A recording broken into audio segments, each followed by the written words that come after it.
하나님의 말씀 사도행전 4장 23절에서 31절까지의 말씀을 봉독합니다. 사도들이 노임에 그 동료에게 가서 제사장들과 장로들의 말을 다 알리니 그들이 듣고 한 마음으로 하나님께 소리를 높여 이르되 대주제여 천지와 바다와 그 가운데 만물을 지은 이시요 또 주의 종 우리 조상 다윗의 입을 통하여 성령으로 말씀하시기를 어찌하여 열방이 분노하며 족속들이 허사를 경영하였는고 세상의 군왕들이 나서며 관리들이 함께 모여 주와 그의 그리스도를 대적하도다 하신 이로소이다. 과연 헤롯과 본디오 빌라도는 이방인과 이스라엘 백성과 합세하여 하나님께서 기름 부으신 거룩한 종 예수를 거슬러 하나님의 권능과 뜻대로 이루려고 예정하신 그것을 행하려고 이 성에 모였나이다. 주여, 이제도 그들의 위협함을 굽어보시옵고 또 종들로 하여금 담대히 하나님의 말씀을 전하게 하여 주시오며 손을 내밀어 병을 낫게 하시옵고 표적과 기사가 거룩한 종 예수의 이름으로 이루어지게 하옵소서 하더라. 빌기를 다음에 모인 곳이 진동하더니 무리가 다 성령이 충만하여 담대히 하나님의 말씀을 전하니라. 아멘. 살아가면서 가장 건강하고 기분 좋은 일 중에 하나가 설렘이 아닐까 싶어요. 여러분은 언제 설레십니까? 그리고 보면 우리에게는 설렐 만한 일이 참 많습니다만 그런데 설렘의 강도가 점점 줄어드는 것 같아요. 여러분 혹시 그 설렘 가운데 주님이 계신가요? 사랑하는 사람과 사랑하는 이와 무언가를 함께 할 때 분명 설렘이 있습니다. 여러분이 주님을 사랑한다면 여러분은 주님과 함께하는 수많은 일들로 설렐 겁니다. 그 중에 한 가지가 바로 기도가 아닐까 싶습니다. 여러분 혹시 기도로 설레 보신 일 있습니까? 예수를 믿으면서 기도로 한 번도 설레 본 일이 없다면 여러분의 신앙은 재고해 보실 필요가 있습니다. 물론 늘상 설렐 수는 없을 겁니다. 우리의 삶이 그렇게 녹록지 않기 때문에 고단함도 있고 피곤함도 있고 슬픔도 있고 고통과 아픔도 있기 때문에 마냥 설렐 수만은 없겠습니다만 한 번쯤은 있으실 겁니다. 저에게도 너무나 선명했던 그 설렘의 기도가 있어요. 그 첫 마디가 이 기도였습니다. 주님, 아직도 계세요? 얼마나 설렜는지 그리고 또 얼마나 기뻤는지 아마 저에게는 평생 잊히지 않을 그런 기도입니다. 기도가 이렇게 설레는 때도 있었고요. 또 한없이 기쁘고 감사하고 고마웠던 그런 때도 있었습니다. 때로는 아무리 기도해도 아무리 부르짖어도 응답하지 않으시는 것 같아서 고통스러웠던 때도 있었고요. 어떤 때에는 기도가 한없이 쉽습니다. 입만 열면 기도가 터져나올 때가 있어요. 또 어느 때에는 기도가 한마디도 나오지 않은 때가 있습니다. 너무나 고통스러울 때, 너무나 슬플 때, 아무런 빛이 보이지 않을 때는 정말 한마디의 기도도 터져나오지 않습니다. 그러나 그런 때라도 주님께서는 내버려 두지 않으셨어요. 우리를 붙드셨고 주님께로 나올 수 있게 손 내밀어 이끌어 내셨죠. 그래서 우리는 또다시 기도할 수 있었습니다. 내 아들아, 내 딸아, 응답하시는 변함없으신 주님을 만나 뵐 수도 있었습니다. 오늘 말씀은 바로 그 기도에 관한 내용입니다. 저는 성도분들에게 이 기도에 관해 늘상 한 가지로 말씀을 드렸습니다. 기도는 듣는 것이다. 그런데 조금 이상하지 않습니까? 우리의 기도는 늘상 하나님께 무언가를 구하고 바라고 아뢰면서 기도하는데 왜 듣는 것이다 말씀을 드렸을까요? 여기에는 한 가지가 그 배경에 깔려 있기 때문에 그렇습니다. 기도의 본질은 듣는 것이다. 그런데 그보다 더 본질적인 것, 기도는 하나님과의 인격적인 관계입니다. 하나님과의 인격적인 관계가 기도이기 때문에 기도는 듣는 것입니다. 이렇게 설명드리면 아마 이해가 되실 겁니다.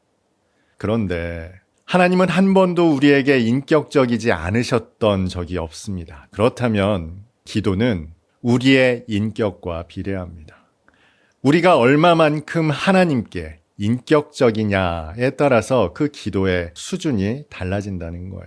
그래서 기도는 듣는 것이다 하는 것입니다. 어린아이는 끊임없이 말을 하죠. 신기한 것, 새로운 것을 볼 때마다 이야기를 합니다. 그러다가 자신의 생각과 이론을 조금 더 논리적으로 표현하기 시작하죠. 그러나 그때에는 언제나 내가 옳기만 합니다. 청소년기에 딱 그렇잖아요. 그런데 어른이 되면 비로소 듣기 시작합니다. 여러분, 어른이 되었다는 것은 듣기 시작했다는 거예요. 성숙했다는 겁니다. 비로소 들을 수 있는 안목을 가진 사람들, 이들을 어른이라고 말합니다. 그리고 그제야 비로소 우리는 하나님을 듣기 시작합니다. 그래서 그 인격적 관계가 성숙하면 성숙할수록 더 많이 하나님을 듣게 되죠.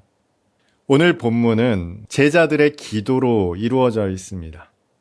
제자들이 험한 꼴을 당하고 풀려난 직후였어요. 그 형제들에게로 가서 자신들이 당한 일을 이야기하고 기도하는 내용으로 이루어져 있거든요. 궁금하죠? 이 제자들은 얼마나 성숙한 기도를 드렸을지. 제자들은 하나님과 어떤 관계를 맺고 있었을까? 여러분, 우리가 착각하는 것이 한 가지 있습니다. 정자세를 하고 장소를 구분해서 무릎을 꿇고 두 손을 모으고 눈을 감고 드리는 기도가 기도라고만 생각하지만 사실 그렇게 국한되어 있지 않죠. 하나님과 동행하는 그 모든 것이 우리의 기도라고 볼 수 있어요. 이들이 풀려나서 형제들에게 가서 자기들이 당한 일을 이야기했습니다. 기도는 바로 여기에서부터 시작됩니다.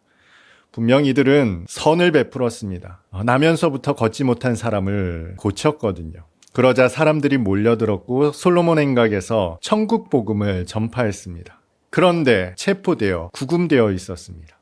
우리에게는 잠깐 구금된 정도로 여겨질지 모르겠습니다만 이들이 느꼈을 공포는 훨씬 컸죠. 예수님께서 그렇게 체포되셔서 결국 십자가에 달려 죽으셨거든요. 이들은 그렇게 십자가에 달려 죽을 수도 있는 그 상황에서도 그러나 당당하게 복음을 전파했어요. 우리가 하나님의 말씀을 듣는 것이 옳은가? 너희가 한번 판단해봐라. 우리는 보고 들은 것을 전하지 않을 수 없다. 그 이야기를 전해 들었을 때 모인 모든 사람들이 한 가지로 깨달은 사실을 오늘 본문이 기록하고 있죠. 시편 2편의 말씀을 인용하며 말합니다. 세상의 군왕들과 열방들이 하나님께서 보내신 이 예수 그리스도를 대적하는 일이 정말 일어났습니다. 하나님의 말씀이 우리 가운데 성취되었습니다. 이루어졌습니다. 그런 기도를 올려드리더라는 거예요. 이것이 바로 들음입니다. 그들이 들은 거예요. 많은 사람들이 기도를 하면서 듣는다라고 말씀을 드리면 환상 중에 하나님의 말씀이 뚝뚝 떨어지는 것으로 오해를 합니다. 물론 아주 특별한 경우에 그런 일이 있을 수도 있겠습니다만 이런 신앙은 결코 건강하지도 않고 바람직하지도 않아요. 얼마나 못 알아들으면 하나님께서 그런 식으로 말씀하시겠는가 생각하시면 됩니다. 여러분, 사도 바울이 다메섹 도상에서 그런 방식으로 하나님을 듣게 되었죠. 못 알아들으니까, 듣지를 못하니까 그렇게 하신 거예요. 그러나 이미 우리에게는 계시된 말씀이 있죠. 성경이 있어요.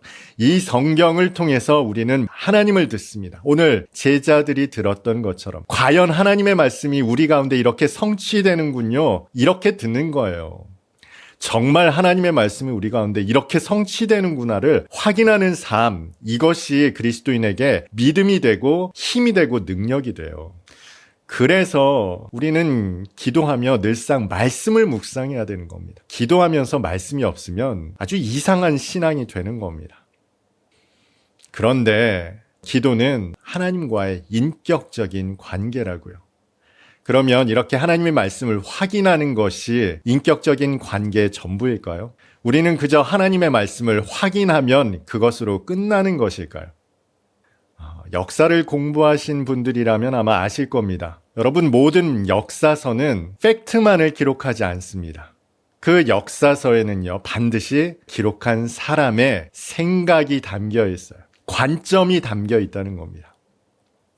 하나님의 말씀을 듣고 확인하게 된 사람들은요, 그 말씀이 뜻하시는 바가 무엇인지를 놀랍게 깨닫게 됩니다. 군대에서 혹시 부모님과 편지, 사랑하는 연인과 편지 주고받아 보신 적 있습니까?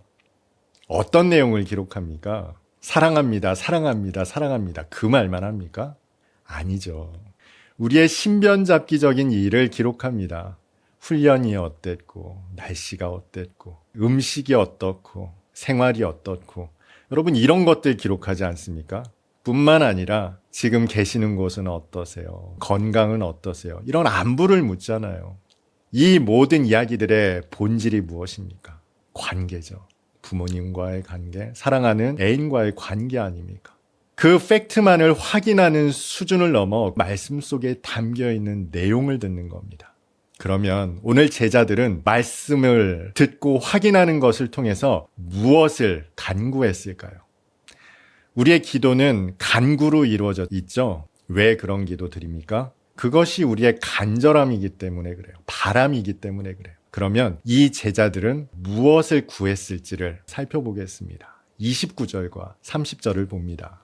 주여 이제도 그들의 위협함을 굽어 보시옵고 또 종들로 하여금 담대히 하나님의 말씀을 전하게 하여 주시오며 손을 내밀어 병을 낫게 하시옵고 표적과 기사가 거룩한 종 예수의 이름으로 이루어지게 하옵소서 하더라.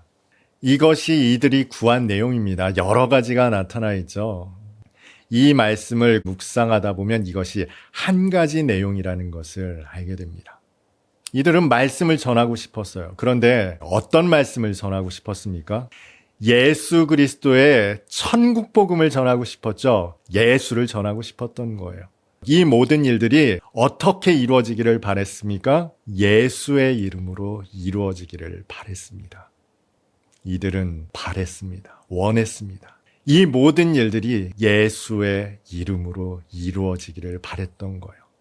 주님께서 영광 받으시기를 원했던 겁니다. 주님이 찬송 받으시기를 원했던 거예요. 주님이 하나님의 아들 독생자 하나님의 그리스도 예수로 영광 받으시기를 원했던 거예요. 그 한 가지를 구하고 있는 겁니다. 이상하죠? 지금 이들은 고초를 당했습니다. 결박되었다가 풀려났어요. 그런데 간구했던 한 가지가 예수께서 영광 받으시는 것이다. 오히려 하나님, 이후로는 우리가 복음을 전할 때 아무도 건드리지 못하게 해주십시오. 하나님의 복음이 잘 전해지게 도와주십시오. 우리가 안전하게 건강하게 잘 전할 수 있게 도와주십시오. 사람들이 우리를 도울 수 있게 이런 식의 기도를 드렸을 것 같은데 이 모든 표적과 기적이 예수의 이름으로 이루어지게 주 예수 그리스도께서 영광을 받으시게 하여 주시옵소서. 제자들은 왜 이런 기도를 드렸을까요? 우리는 드라마도 보고요. 영화도 봅니다. 소설을 읽기도 합니다. 이런 것들을 접할 때 주인공이 잘 되었으면 좋겠다라는 생각으로 그 작품에 몰입하게 되죠. 왜 그렇습니까? 주인공의 삶을 보고 듣고 동행하게 되는 거예요. 주인공이 어떤 생각을 가지고 있는지, 어떤 마음으로 행동하고 있는지를 경험하게 된다는 겁니다.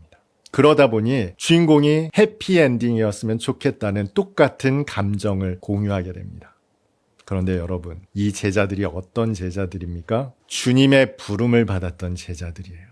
주님과 함께 살면서 주님이 어떻게 사랑하시는지, 어떻게 긍휼히 여기시는지, 어떻게 헌신적으로 사람들을 아끼고 돌보시며 사랑하시는지를 그 곁에서 보아왔습니다. 이분께는 거짓됨이 없어요. 불의함이 없습니다. 선하십니다. 인자하십니다. 순전하게 사랑하시는 분이셨어요. 그렇게 제자들과 함께 동행하셨는데 그런데 그 주님을 십자가에 달아 죽여버렸습니다.